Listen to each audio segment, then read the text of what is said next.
Parce que je commence à en avoir de plus en plus marre des trucs emballés dans du plastique, ou quand tu vas acheter une aubergine, je sais pas pourquoi l'aubergine elle est dans un plastique. On dit qu'en 2025 il n'y aura plus d'eau.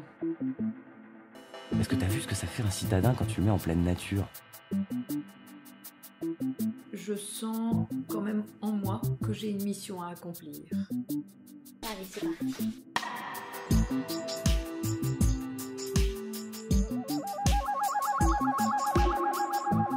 La vie va où?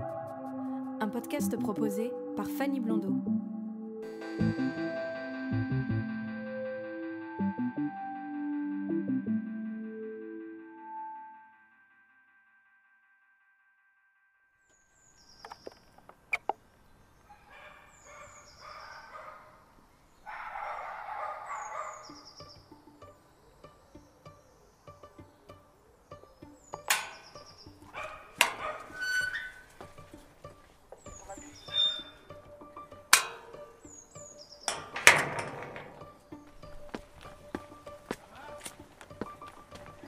Bonjour.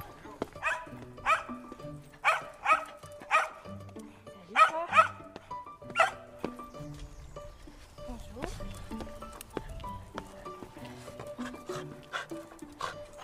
Je pensais que tu n'avais qu'un chien. En pleine expansion. Bonjour. Tu vas bien? Ça va et toi? Oui, ça va.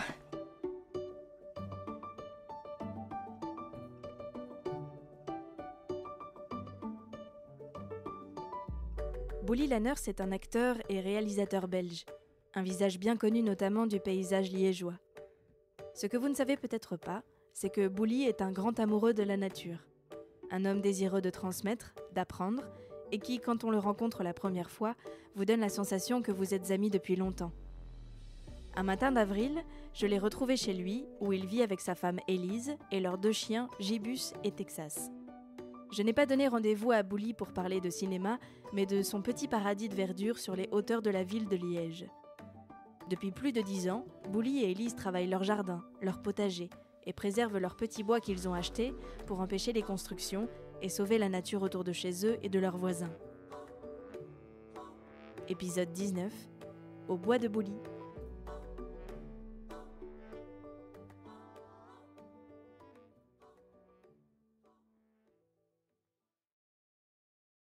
Bienvenue. Bah merci, c'est très beau ici. Ah ouais, très ici, joli. on est très bien ici. On peut pas se plaindre. C'est vraiment incroyable. Vraiment, je m'attendais pas du tout à ça. Donc ça, ici, c'est plutôt le jardin d'agrément, c'est les fleurs, etc.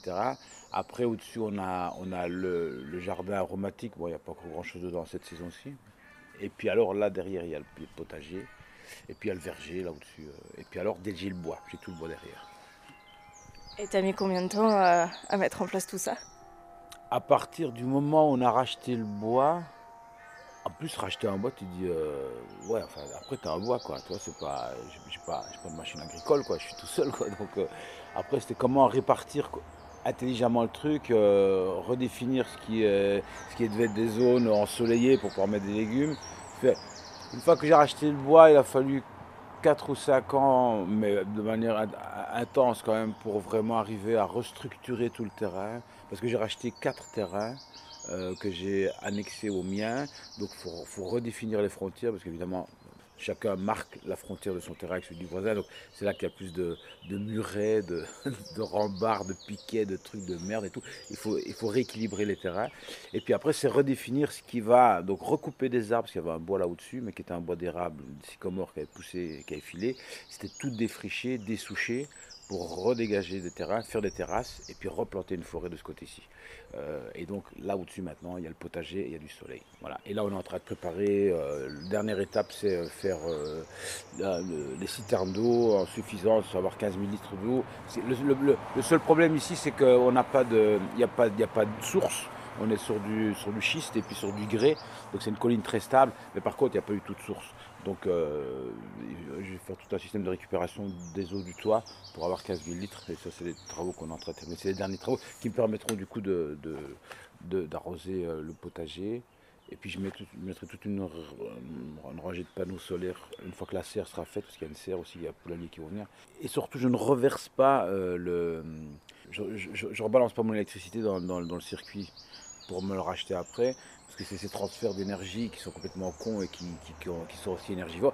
C'est je mets tout en 24 volts. Il n'y a pas de législation sur 24 volts. Comme j'ai habité sur un bateau pendant 20 ans, j'avais toute mon installation en 12 et en 24 volts, donc ça va alimenter les pompes, la chaleur et tout ça, tout ce qui va permettre à la serre et aux légumes, à la pompe pour amener l'eau dessus, pour être tout à fait autonome, quoi. Et j'allais te demander si tu avais toujours vécu ici, mais tu as vécu sur un bateau avant. Ouais, il y a 10 ans qu'on est là. Avant, ah oui, en 10 ans, tu as fait tout ça? Ah ouais, même bien plus, parce que quand on est arrivé, tout était à l'abandon, donc il a fallu même... On voyait pas le terrain, en fait, on savait pas où le terrain allait, c'est-à-dire... il y avait des arbres jusque-là, enfin, on a redécouvert les essences d'arbres qu'il y avait derrière, on a redécouvert les chemins. Au-dessus, là, on voyait pas, c'était des terrils de ronces et d'okuba qui avaient poussé à foison. On n'avait pas accès au bout du terrain, on ne savait pas où était la limite du terrain. On la savait sur plan, mais on ne savait pas très exactement où elle était. Donc il a fallu tout, petit à petit. Oui, pour arriver à ça, il a fallu 11 ans quand même. Est-ce qu'on peut faire un tour ou pas? Ah bah bien sûr. Ah, oui, chouette. Oui. Ça donne très très envie quand même.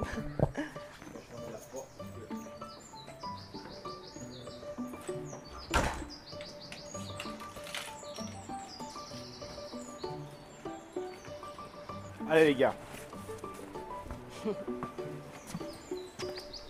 Ça doit être un petit paradis pour eux aussi. Ah bah, eux, ils s'en rendent pas compte parce qu'ils sont nés là. Ah oui. Pour eux, c'est normal.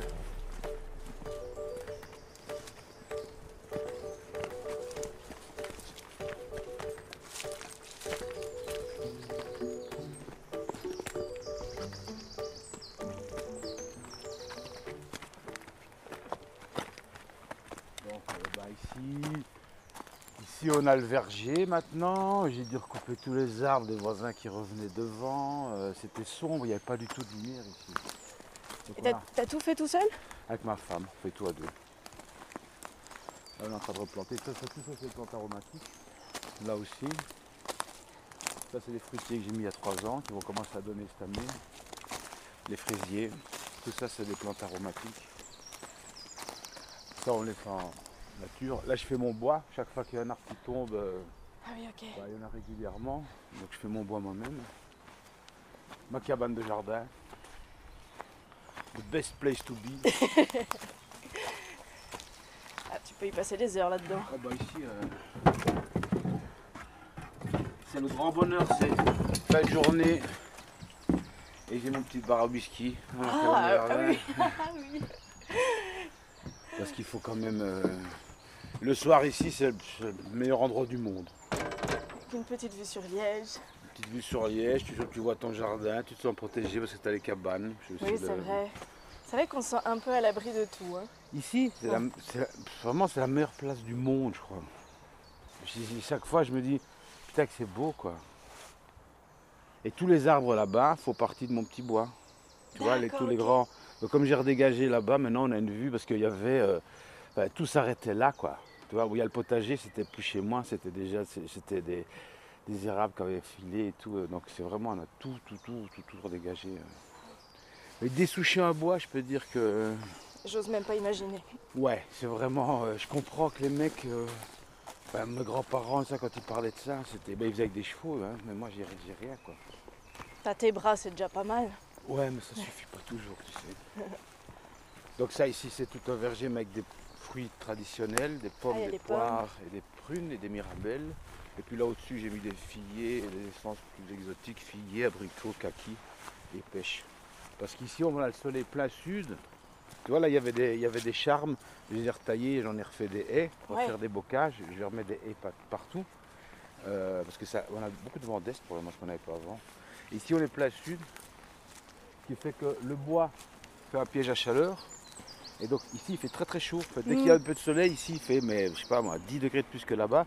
Et on a effectivement des trucs qui poussent qu'on n'avait jamais. Parce j'avais déjà un potager à la péniche, mais ça poussait pas comme ici, quoi. Puis c'est une terre qui a été réamendée par les bois, parce que c'était un bois avant, donc on a une très très bonne terre. Après j'ai carotté et c'est clair qu'il y a aussi des métaux, hein, sur tout le bassin liégeois jusqu'à Charleroi, Il y a des métaux partout, mais bon, voilà. Bon, c'est un peu historique, quoi. Après, tu peux pas y faire grand-chose. Non, tu peux rien faire. Tu pourrais mettre, on dit que tu pourrais mettre du chanvre pendant 3 ans, que le chanvre nettoie des métaux. Mais à mon âge, j'ai pas envie. Attends, encore 3 ans, je mange un peu de métal, voilà. Écoute, si c'était que ça, Ouais, voilà, vrai c'était dire. ça.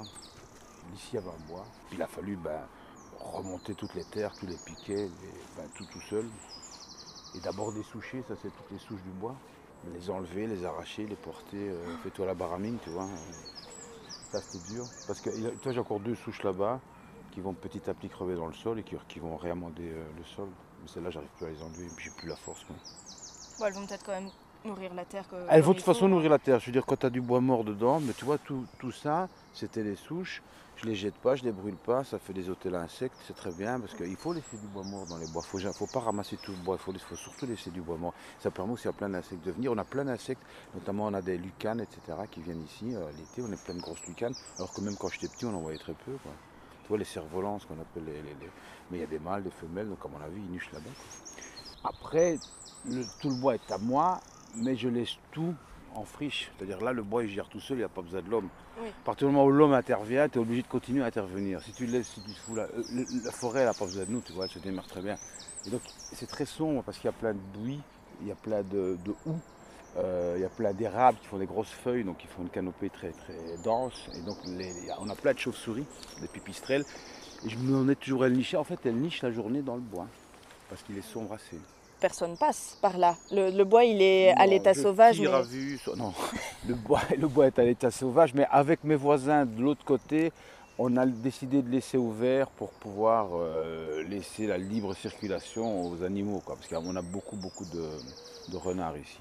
Même chose, toute la colline en face, c'est mon voisin en face qui l'a racheté, et il est parti du même principe que moi, et tout ça est préservé. Donc à nous 3, on doit avoir, je sais pas, 1,5 hectare, tu vois, en ville, mais tout ça, ça ne bougera plus, ça restera vert. Quoi. En fait, il y avait un projet de construction ici, c'est-à-dire que tout ce terrain, ça, c'est une maison qui appartenait à une famille bourgeoise du 19e, qui avait une autre maison en bas, et toute la colline leur appartenait. Mais c'était il y avait 7 ou 8 sœurs héritières, et elles étaient assez âgées, et la maison en bas était à l'abandon, et on savait que tout ça allait être vendu. Moi, je voulais absolument racheter le bois, tant que c'était possible. Elle ne voulait pas le vendre, elle ne voulait pas séparer le terrain, elle voulait garder le terrain en entier. Et puis un jour elles ont flippé parce qu'il y a eu des mecs qui sont installés, qui ont squatté la baraque, ils ont foutu le feu et elles n'étaient plus assurées. Donc là du coup elles ont vendu très très vite à des promoteurs immobiliers. Et il devait être construit ici un ensemble d'immeubles. Et donc moi ça a été... en fait ça c'est vraiment mon cauchemar, c'est-à-dire que depuis que je suis petit, la construction à outrance me rend dingue. Donc j'avais déjà des débats hyper houleux avec mes parents et ma soeur qui argumentaient vachement mieux que moi. J'avais jamais les arguments, mais j'arrivais pas à exprimer cette espèce d'angoisse que j'avais et de voir que tout était grignoté petit à petit. L'urbanisme s'agrandissait. Moi je viens de la campagne et la campagne disparaissait et elle continue à disparaître à fur et à mesure. Et déjà quand j'étais jeune, à 15-16 ans, ça me rendait dingue. Donc arrivé ici, après ma péniche, où je ne suis pas propriétaire du terrain, je décide d'acheter cette maison parce que j'ai envie, vieux réflexe de fils d'agriculteur, je veux du terrain. Et à partir du moment où je m'installe, dès que je m'installe, j'apprends qu'il va y avoir un projet immobilier là. Donc ça me rend juste fou quoi. Et c'est mes vieux cauchemars qui me rattrapent et je me dis non, ça je peux plus. Donc j'ai fait tout ce qui était en mon pouvoir pour baiser les promoteurs immobiliers. Voilà. Et on a racheté le terrain. Et puis après, on a racheté un autre petit terrain là-bas, puisque ça aussi, ça partait. C'est un promoteur, bon, forcément, le promoteur qui achète un terrain, il construit tout de suite, donc on aurait déjà un immeuble là. Donc ça, c'est protégé. Il reste ce petit bout de terrain là, que j'aimerais bien racheter. C'est un tout petit bout de terrain auquel personne n'a accès, qui appartient à la maison là en bas. Et là, ce serait pour faire la serre et le poulailler, parce qu'il avait été cadastré une petite maisonnette. Hein. Et là, ce serait super. Je pourrais avoir les poules là et la serre là. Et là, je suis heureux. Là, j'ai pu racheter tout ce que je pouvais. Et c'est pas pour être propriétaire, je m'en fous. C'est juste pour préserver, tu vois. J'ai pas le besoin de propriété absolue. C'est pas ça du tout qui motive mes dépenses. Pas du tout. C'est simplement, je vois bien autour de moi.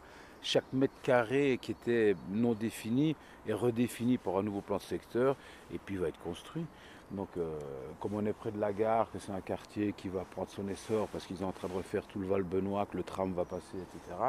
Tu sais bien que c'est un quartier qui va prendre de la valeur immobilière. Depuis le Covid, les gens veulent absolument construire quelque chose avec un petit bout de jardin. Donc, chaque petit morceau de terrain qui reste, comme le Bois-l'Évêque, là, qui va être détruit aussi, comme la Chartreuse en face, qui va être lotie aussi, chaque bout de terrain, tu sais que ça va partir en promotion immobilière. Et c'est très bizarre parce qu'on a quand même tous un réflexe comme ça. Quand j'ai racheté ce petit bout de terrain à bâtir, j'expliquais à mes potes, j'ai racheté ce truc, bon, ok, c'est un terrain en triangle, mais j'ai 15 mètres à rue, mais je suis sûr qu'il n'y a pas d'immeuble qui se construira, et ça me fait une barrière de... Et je dis, c'est un terrain à bâtir. Et ils m'ont tous dit, c'est que c'est qui est dingue. Même mes amis m'ont dit, si c'est à bâtir, il faut au moins 2 garages, quoi. C'est bizarre quand même comme réflexe, non? Je dis, mais non, c'est pour pas construire. Ouais, mais tu l'as acheté au prix du terrain à bâtir. Je dis, oui, je m'en fous, je vais pas faire des garages. Parce qu'effectivement, ça manque de place. Si tu construis des garages ici, tu rentabilises tes garages. Je n'ai pas commencé à construire des garages.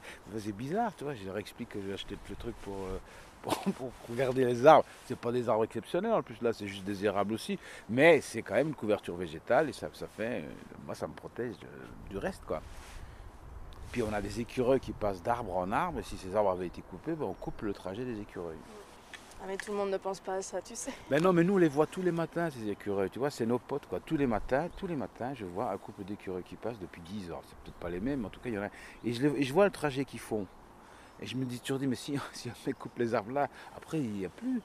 Et c'est ça aussi, c'est que de plus en plus on segmente les forêts, la campagne.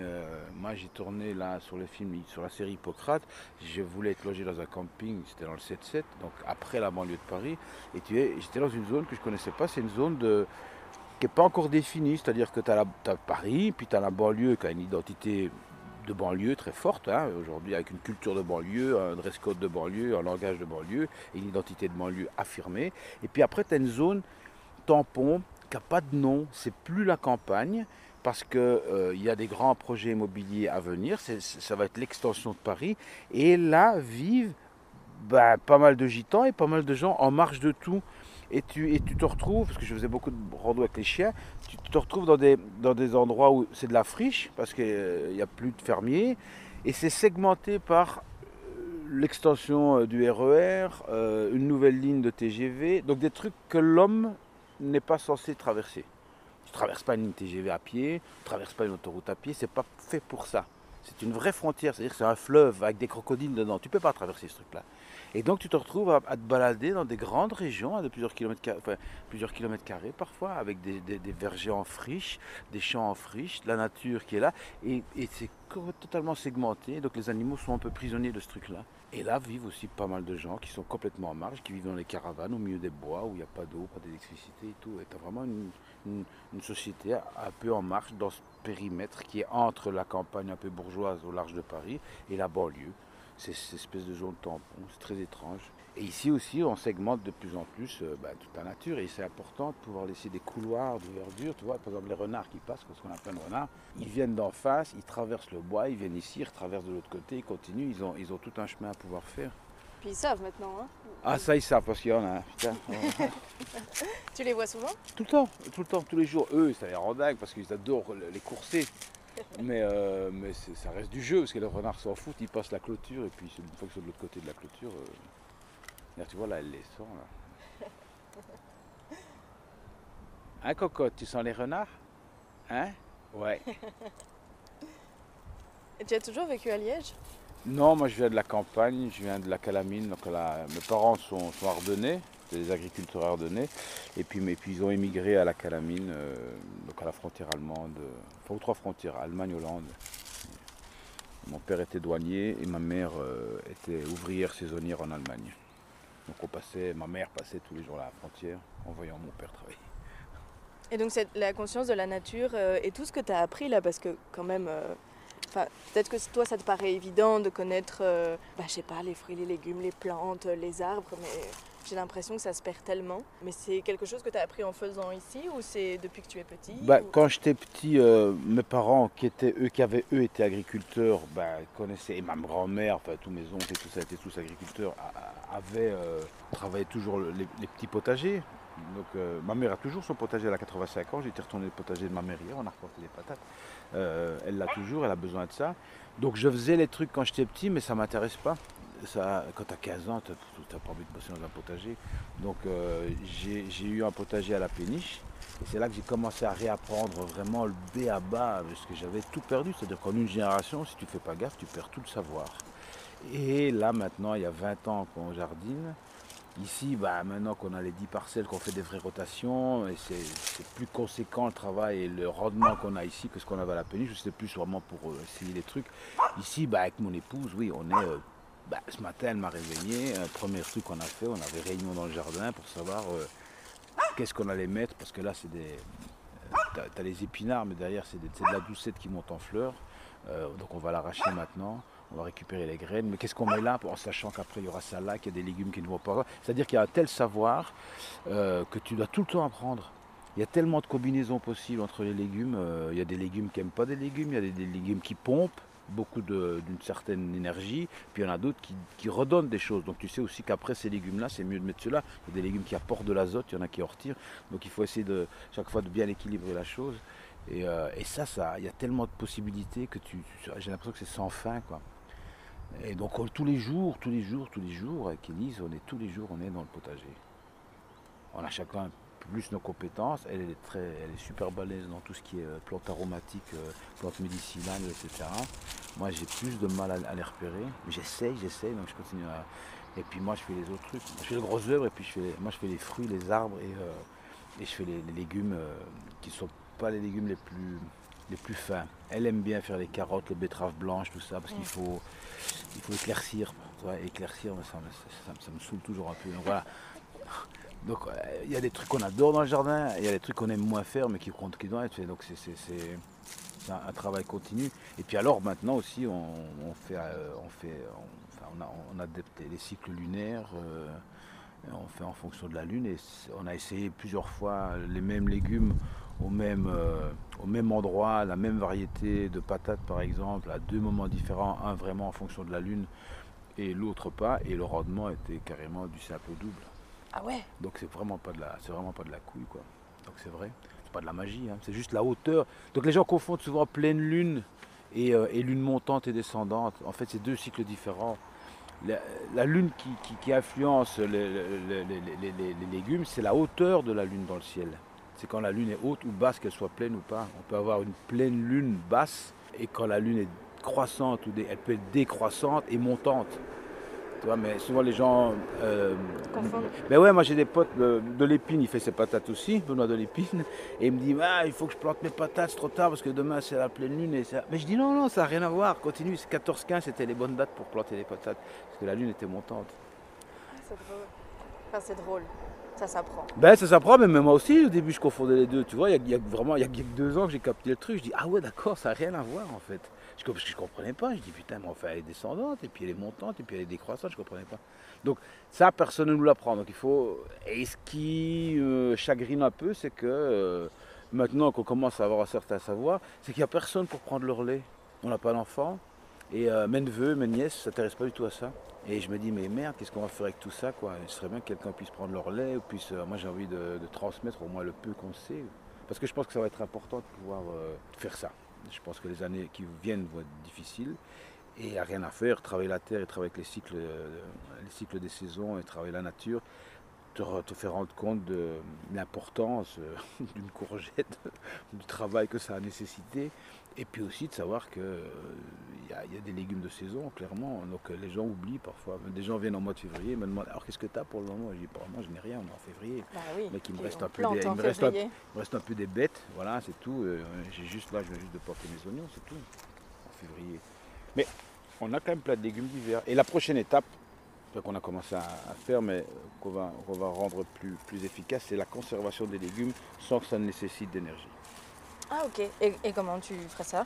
Alors il y a plein de possibilités. Tu as des saumures, déjà les betteraves rouges, on les met en saumure, tu vois, on les cuit, et puis après on les met dans une saumure, un mélange de vinaigre et d'eau, et avec des aromates, avec des morceaux de poivre, des oignons, etc. Et ça tu le mets dans des bocaux et ça se garde pendant 1 an et demi. Oui, parce que j'imagine que quand ça quand ça pousse bien, tu dois avoir... Il y a toujours un moment, c'est ça qui est dur à gérer. Il y a toujours un moment où tu as trop de légumes. En été, à un moment donné, on n'arrête pas de filer des légumes à gauche, à droite parce qu'on en a trop. Et puis, il y a le moment vers la fin de l'hiver où tu n'as plus rien. Les patates commencent à germer, même si tu arrives à faire en sorte qu'elles ne germent pas trop et tout. Il y a un moment où ça voilà. Donc, le tout, c'est d'arriver à grandir les saisons. C'est pour ça que c'est important d'avoir une serre. C'est-à-dire que ne pas avoir des tomates qu'à partir du mois de juillet, avoir des tomates plus tôt, même chose pour les salades. Et puis, donc, tu augmentes les saisons, ça te permet d'avoir des légumes frais plus longtemps. Et puis, le deuxième truc, c'est la conservation. Donc, il y a ça, et après, c'est la construction d'un four, un petit four en briques réfractaires, qui te permet, avec une cuisson, donc tu mets du bois ici qui tombe, des arbres, on fait chauffer le four. Le four est très très chaud au départ, parce qu'il faut qu'il chauffe pour ce qui se nettoie. Il y a un système, je ne sais plus comment ça s'appelle, la pyro, je ne sais plus quoi. Le four se nettoie, et là tu peux faire tes pizzas. Je ne suis pas un fan de pizza, mais enfin, le lendemain avec la même chaleur, tu fais ton pain, mais tu demandes à tous les voisins de venir faire leur pain. Et puis le surlendemain avec la même chaleur, tu peux toujours, tu mets tes légumes et tu les fais sécher. Et après, tu les mets dans de l'huile ou dans des saumures et tout ça. Et donc, ça te permet de conserver pas mal de légumes. Et puis, alors, il y a plein d'autres techniques, mais il y a une espèce de toute petite... et un petit cursus à faire à la région wallonne où pendant une semaine, on t'explique comment vraiment arriver à conserver. Et puis, il y a des légumes qui se conservent super bien. Parce que chez ma grand-mère, il y avait une pièce qu'ils appelaient la chambre froide. C'était une pièce qui était au nord. Ma grand-mère n'avait pas de frigo, ni de congélateur, ni rien. Donc, elle mettait sa viande sur un marbre par terre pour le garder. Et au nord, dans cette pièce froide, elle mettait tous les légumes et tout ce qu'elle gardait. Et en fait, nous, l'annexe qu'on a reconstruite là-bas, on est en plein au nord et elle est très froide. Donc, c'est vraiment la chambre froide. Donc, on a construit une annexe et dans la salle de bain de l'annexe, c'est que des légumes. Et là, on garde les butternuts, les potirons et tout ça, se garde un an et demi. Ah ouais, je savais pas autant. Ah ouais. Alors, mais il faut aussi les récolter à la bonne lune. Ça aussi, on a fait l'expérience et ils se conservent beaucoup mieux quand tu les récoltes à la bonne lune. C'est incroyable. Mais ça veut dire que parfois, moi, je suis en tournage et je me dis merde, c'est le jour où je dois mettre les patates. Tu vois, mais tu peux pas faire comprendre ça à ton agent, évidemment. Tu peux pas dire je peux pas tourner parce que c'est le jour où je mets les patates, on a que 2 jours. Mais alors du coup je prépare le terrain et puis c'est Elise qui le fait, on se démerde. Oui c'est ça, parce que quand même des fois quand tu es en tournage, que tu joues, que tu réalises, ça prend quand même plusieurs mois et donc du coup tu es obligé de laisser ça. Il y a des périodes où j'ai pas envie de tourner parce que là maintenant avril, mai, juin, tout pousse. Et tu dois être là, je veux dire, là ça pousse à vue d'œil, l'herbe, tout, mais les mauvaises herbes aussi, tu dois essayer de... Bon, les pissenlits, tout ça c'est super, mais par exemple les boutons d'or, là, ça c'est la mer, c'est invasif. Donc, et surtout ça empêche les autres espèces de pousser. Les mêmes choses, les renouées du Japon qui remontent de la gare, là ça, dans le bois. Voilà, je les arrache, il ne faut surtout pas qu'elles montent en fleurs. Donc là il faut vraiment être là, parce qu'en quelques mois, où il y a 3 semaines, il y a eu des gelées tardives et mes fruitiers étaient en fleurs et donc j'ai passé une journée à les recouvrir, avec des voiles. Faut être là donc, mais bon, comme j'ai de moins en moins envie de bosser, de toute façon j'arrive maintenant à essayer d'être là au moment où c'est vraiment nécessaire. Oui, je comprends. Donc par là on peut plus passer après. Si, on peut faire tout le tour du bois.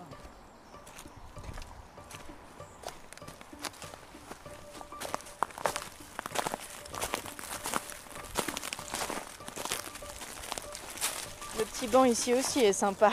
Voilà. Les petits feux. En fait, on a plein d'endroits où on peut s'asseoir et regarder tout. Je trouve que cette baraque, elle est incroyable parce qu'il y a au moins 10 endroits où tu dis, en fait, c'est ça la meilleure. Je dirais, ça c'est la 2e meilleure place du monde, c'est celle-ci. Parce que le soir, là, on fait un petit feu et on boit des bières et on regarde ça. Qu'est-ce que tu veux de mieux, quoi? C'est vrai. C'est vrai que là... C'est vrai, non, j'ai ça pas déconne. grand-chose Tout le monde à me dire, dit, là. ah, t'habitais sur un bateau, c'est con. Je dis, mais attends, mais viens voir où j'habite, mec. Je peux pas changer ça. Moi, je veux plus bouger. Moi, je bougerai plus jamais.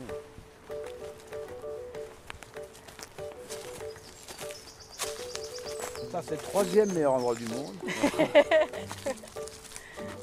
Et comment t'es passé, toi? Je l'ai vu pousser la barrière. Elle a poussé la barrière. Donc ici, tout, ici, je laisse tout. Mais c'est un très beau bois, je trouve. Pas parce que c'est le mien, mais c'est qu'il est très beau. Et juste quand il y a un arbre qui tombe comme ça, je le coupe et puis je laisse. Je trouve qu'il est vachement bon, équilibre comme ça. Oui, c'est vrai. On dirait une sculpture. Ça fait de l'art naturel. Ouais, on dirait une très belle sculpture. C'est un peu mon parc Et ici, là, je t'avoue que, tu vois, bon, là, par exemple, c'est un terrain, ils ont construit un immeuble, tu vois. Il n'y avait pas avant. Donc c'est ici, par contre, je vais clôturer, là, je mets des barbelés. Ah oui, ok. Ouais, un truc agressif. Ne passez pas. Alors, ne passez pas, surtout ne venez pas chez vos mères d'ici. Et à partir de là, ben, moi, mon terrain continue, mais là, c'est le terrain des voisins, et là, on a laissé ouvert, comme ça, on peut...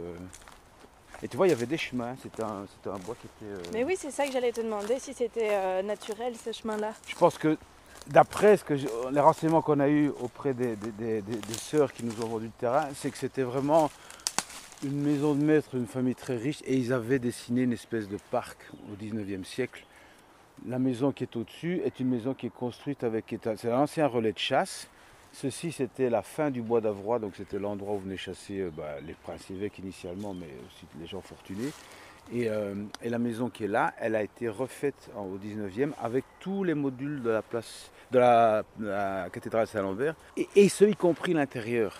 Et à l'intérieur, il y a carrément des arcs de voûte de la cathédrale. Donc c'est l'endroit en Belgique, au monde, je crois, où il y a le plus d'éléments de la cathédrale Saint-Lambert, la mythique cathédrale Saint-Lambert. Ouais, l'intérieur de la maison, elle est incroyable. Donc ça appartenait à cette famille qui a dessiné, je pense, au 19e, une espèce de parc. Parce qu'il y a des très belles espèces, il y a des ifs qui sont plus que centenaires. Le magnolia que j'ai devant la maison elle est du 19e aussi, il a 120 ans le magnolia. Donc il y a des arbres très vieux, et ça devait être des chemins qui avaient été dessinés pour eux. Ils avaient que ça à foutre, je crois. Texas! Comme il y a des renards, c'est pas bien. Texas! Hey! Viens!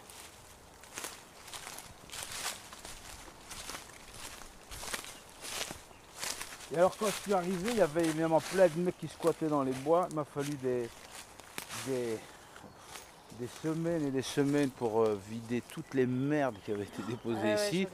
Et chaque année, je repasse, il y a encore des merdes qui ressortent du sol. C'est fou quand même, 10 ans où je repasse, c'est quand même pas non plus la forêt de Soigne, tu vois, c'est quand même pas très grand. Mais 10 ans, pendant 10 ans que je continue à nettoyer les merdes qui ont été déposées par des gars qui sont venus squatter pendant moins de 10 ans. C'est dingue, je trouve. C'est clair. Tu vois, ça, il n'y avait pas, ça remonte. C'est vieux, hein, c'est complètement délavé par le soleil, mais... Oui, puis il suffit qu'il y ait des tempêtes, des pluies, Les etc. tempêtes, ça et ça redégage, remonte. ouais, voilà. Voilà, moi, ça s'arrête ici. Et c'est cette maison-là qui appartenait à celle du dessus. Et on se partage le terrain. Enfin, le bois est principalement ici, mais voilà. Mais au moins, tout est ouvert. Heureusement que tu t'entends bien. Pardon, heureusement que tu t'entends bien avec tes voisins. Oui, on s'entend très bien. Franchement, on a des voisins super. Moi, Parce que ça permet de se sentir un peu unis aussi dans cette démarche, oui. Parce que sinon... On est totalement raccord. Et mon voisin en face est un entrepreneur. Et au début, il avait racheté les terrains pour construire des hangars, pour mettre ses camions. Et puis, je sais pas, il y a un déclic qui s'est fait. Et puis, il a racheté tout pour protéger. Et c'est un jeune entrepreneur. Donc, c'est un mec qui a besoin, a priori, d'expansion, d'investissement, et puis il en a eu assez vite marre, il a réduit tout et il a racheté les terrains parce qu'il a pris conscience que pour ses filles et tout ça, c'était vachement important d'avoir ça. Comme quoi, on peut changer. Hein.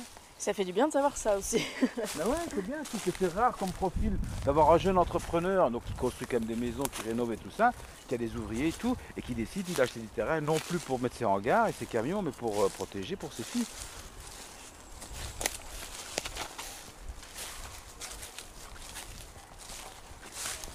Et tu vois, c'est un if, il est énorme, il est plus que centenaire, il pourrait être classé celui-là. Mais dès que tu classes un arbre, après on te fait chier. Mais celui-là est très beau. Celui-là, oui. Le robinier, il est magnifique, il est incroyable, je trouve. On dirait que c'est le plus beau. sculpté. Ah, mais voilà, il y a une branche morte, mais je la laisse, elle tombera un jour, c'est sûr, mais c'est tellement beau ça. J'ai pas de mal d'arbres qui sont morts sur pied aussi. Mais je les laisse parce que les piquets-pêche adorent et on a pas mal de piquets-pêche ici. On a des couples de piquets-pêche. Tu vois, c'est beau, hein, on est en ville. La gare est là. C'est dingue. C'est vrai que c'est hallucinant, ouais, en venant vraiment de la gare des Guillemins, qui est, on la longe, quoi, littéralement. Elle est juste là, quoi. La ville est là. Donc, et ça restera une petite poche. Et les autres petites poches comme celle-ci, elles ont tendance à disparaître parce que les riverains n'ont pas assez d'argent pour racheter tout et qu'il y a des projets immobiliers qui sont plus puissants. Donc elles vont toutes être amenées à disparaître. Or, ce sont des petits poumons de verdure au milieu de la nature, au milieu de la ville, et c'est vraiment important. Nous, on a une ruche on ne récolte pas le miel, mais du coup, parce qu'on avait des abeilles qui s'étaient installées dans notre balcon et on se demandait ce qu'on allait faire avec ça. On a fait venir un mec, un apiculteur. Il nous a raconté la vie des abeilles pendant une demi-journée. On était subjugués par le truc. On s'est dit, bah oui, on les laisse. Donc on vit depuis 11 ans avec des abeilles. Il nous explique qu'ici, il n'y a pas de pesticides en fait. Il y a des toutes fleurs, donc elles ont de quoi butiner toute l'année, mais surtout, elles sont mieux ici que dans certaines parties de la campagne où il y a de la monoculture intensive avec beaucoup de pesticides et donc elles sont moins impactées ici par toutes les merdes. Donc c'est important de garder ces petits poumons de verdure. Le fait qu'il y ait des pipistrelles en ville, je trouve ça super aussi. Donc, il doit y en avoir plein autour de nous qui sont en train de dormir. C'est beau, hein, c'est super beau, hein, c'est mignon. Hein, Je crois que j'ai déjà peut-être vu en c'est photo. c'est la plus petite des chauves-souris, elle est classée ici. Elle a une toute belle petite tête. On dirait un petit peu Texas. T'as la même bouche que Texas. Texas! Texas! Venez! Venez les gars!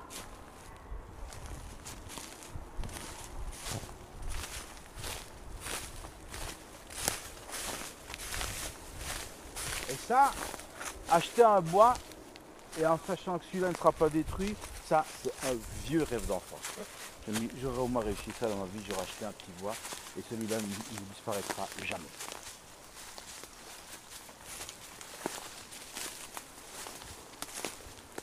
Tu vois, nos voisins sont cool. Hein. Fabienne, elle fait son potager aussi. Moi, j'ai mes arbres là. Bah, c'est clairement la canopée de mes arbres revient au-dessus de chez elle. Mais je lui dis chaque fois, est-ce que tu veux que je retaille? Elle me dit non, c'est bon. Tu vois, elle a son potager là. Et j'ai mes trucs qui reviennent, mais elle est cool. Je lui demande.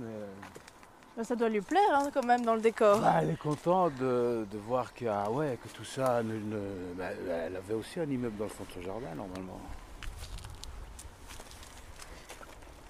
On va aller par là.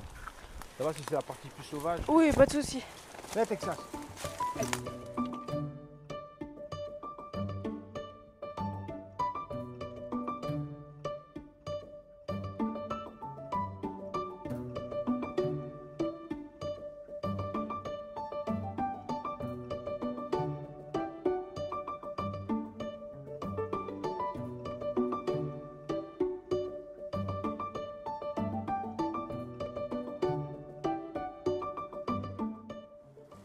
La lumière est super. Ouais.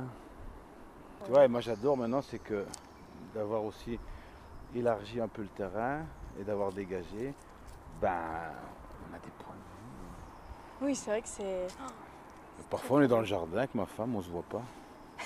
Elle est là-bas, moi je suis là. Parfois on s'appelle, t'es où hein? Donc chaque endroit a un nom, tu vois.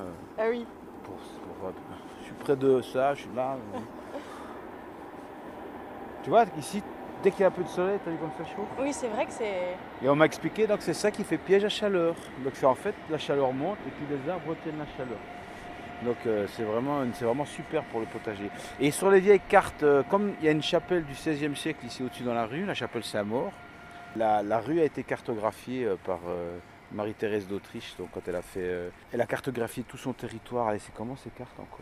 Qui est l'ancêtre de la carte Michelin en fait, mais qu'elle a fait au 18e. À la fin du 18e. La rue est cartographiée, mais il n'y a pas la gare et tout ça évidemment. Mais cette maison qui est un ancien relais de chasse est cartographiée aussi. Et déjà à l'époque, ils mettaient ce qu'il y avait comme culture autour. Comme sur les cartes d'état-major où tu sais que c'est des feuillus ou du sapin, du résineux. Ouais. Et ici c'était des vergers.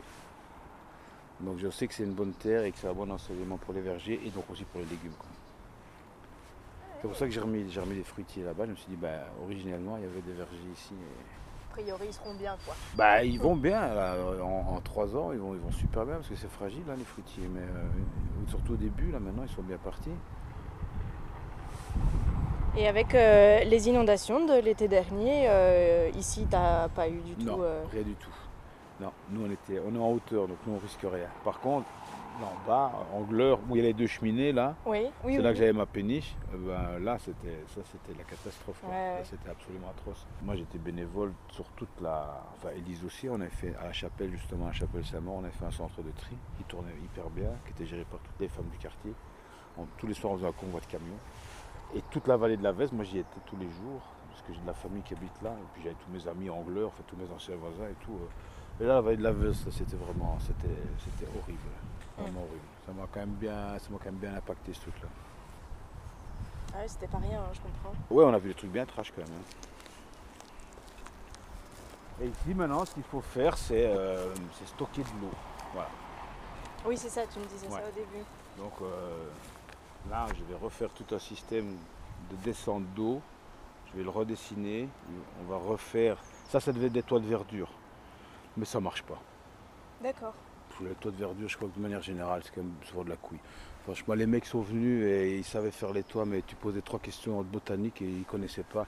Ils mettent des plantes, ils savent pas ce que c'est. Ah oui, c'était plus design peut-être. Ouais, tu dis, mais comment est-ce qu'on entretient? Je dis que quand évidemment les frênes, quand vont se ressemer dans les chênes, oh, normalement, ça se gère tout seul. Je dis, ok, ça va. Donc, le gars ne connaissait pas, donc on a laissé tomber le toit de verdure. Donc on va redessiner des toits en zinc, mais qui vont être des capteurs d'eau, en fait. D'accord, ok. Et donc tout va aller à côté, et là il y aura de quoi réceptionner entre 10 et 15 000 litres. J'attends les citernes pour savoir. Et il faut bien ça. Et donc il y aura un groupe qui propulsera l'eau ici au-dessus, pour qu'on ait de l'eau partout, ceux y compris dans la serre. Et c'est là au-dessus que je vais mettre des panneaux solaires qui prendront le soleil à fond pour gérer tout ça de manière autonome de point de vue énergétique.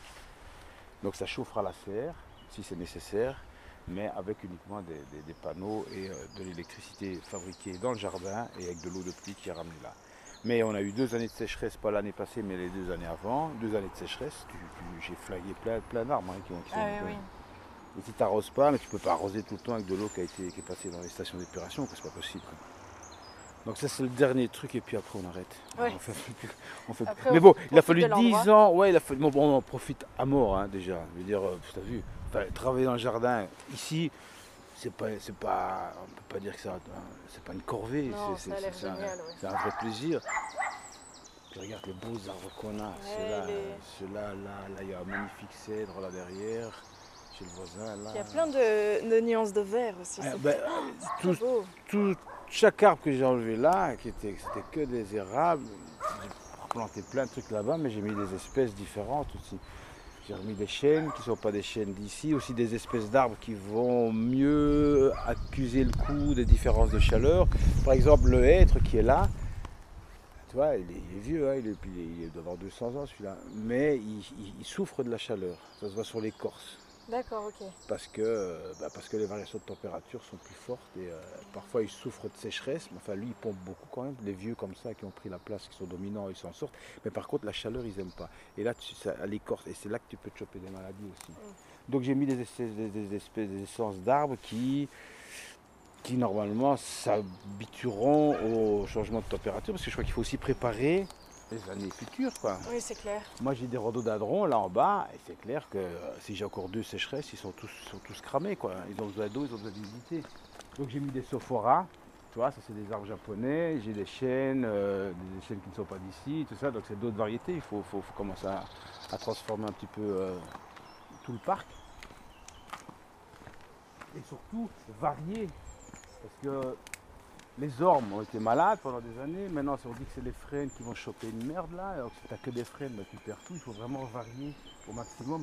Là, j'ai même mis un eucalyptus là. J'ai jamais pensé que je mettrais un jour un eucalyptus en Belgique, tu vois. Oui, c'est vrai. Mais il se porte vachement bien. Ouais, c'est quand même un très bel espace. Hein. Ouais, on est bien. Mais t'arrives au bon moment. Hein. Tu serais venu en février. Là, c'est clair que c'est maintenant que tout sort. Et que Moi je dis la vie est bien faite, tu sais.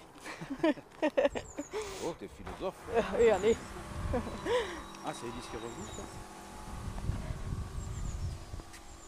Merci pour ce petit tour, Di. Mais je t'en prie. Elise, c'est toi? You back? Ah, Je me permets. oui, viens.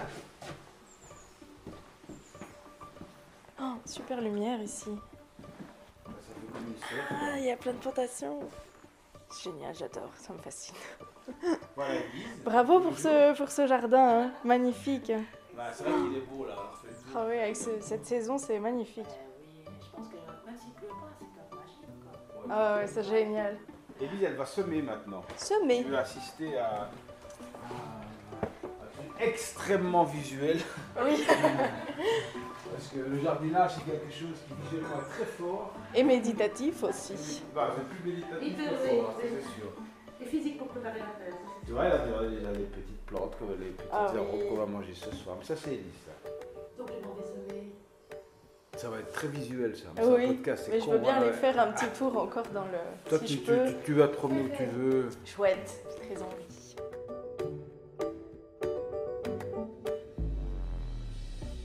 Un tout grand merci à Bouli et Élise pour leur accueil et leur gentillesse. Si cet épisode vous a plu, n'hésitez pas à le partager, à suivre les pages Facebook et Instagram @lavivaoupodcast ou à écrire à lavivaou@gmail.com.